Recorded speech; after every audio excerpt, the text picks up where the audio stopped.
இன்றே டவுன்லோட் செய்து உங்கள் ஃபேவரட் ஷோக்களை என்ஜாய் பண்ணுங்க. வீட்லயே இருந்து டியூஷன் எடுக்கலாம்.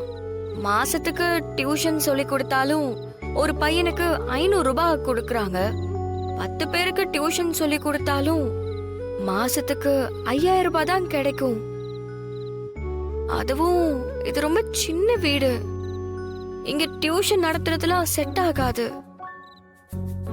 அதனாலதான் வேலைக்கு போலான்னு நினைக்கிறேன். எல்லாம் ஓகே தான். ஆனா வீட்ல இருந்து செய்யறதுக்கே 1000 பிசினஸ் இருக்கு. வேற என்ன பண்ணலாம்னு யோசி. கதிர், எனக்கு ஒரு ஐடியா. என்ன? நீ இந்த குக்கிங் ஆட பத்தி கேள்விப்பட்டிருக்கியா? ஆமா, அதுக்கு என்ன? அந்த குக்கிங் ஆப்ல மெம்பர் ஆயிட்டு வீட்ல இருந்துகிட்டே நமக்கு தெரிஞ்ச ஸ்பெஷல் டிஷ் எல்லாம் செஞ்சுட்டு அந்த ஆப்ல லிஸ்ட் பண்ணிட்டாலே போதும். அந்த டிஷ் பிடிச்ச கஸ்டமர் பார்த்து ஆர்டர் பண்ணுவாங்க. குக்கிங் ஆப்காரங்க டிஷ் நம்ம கிட்ட வாங்கிட்டு கஸ்டமருக்கு டெலிவரிக்கு கொடுத்துருவாங்க. நமக்கு கஸ்டமரை கொடுக்கறதுக்கும் டெலிவரி கொடுக்கறதுக்கும் நமக்கு ஒரு சார்ஜ் பண்ணுவாங்க. அவ்வளவுதான். ஓ, இது நல்ல பிசினஸா இருக்கு. அப்போ நமக்கு தேவைன்னா லீவ் கூட எடுத்துக்கலாம்ல. எப்படியும் ஒரு நாளைக்கு குறைஞ்சது 500 ரூபாய் கிடைக்கும். மாசத்துக்கு 15000 ரூபாய் கிடைக்கும்.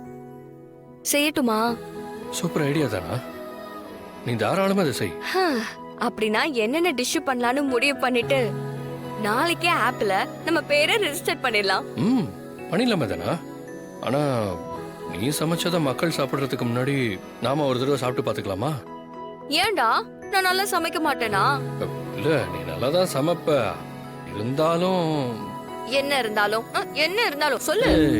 இரு இரு, சமைக்கும் போது துளி உப்பு கூடும், துளி உப்பு குறையும். நம்ம தானே சமைச்சதுன்னு நான் சாப்பிட்டுருவேன். ஆனா மக்கள் சாப்பிடுவாங்களா? உப்பு கூடுனா என்ன பண்ணுவாங்க? துப்பிடுவாங்க. அதுக்காக தான் அப்படி சொன்னேன். டேய், நீ கிண்டல் பண்றியா இல்ல சீரியஸா சொல்றியா? அடி போடி இவளே. டேய், என்ன கிண்டல் தான பண்ற?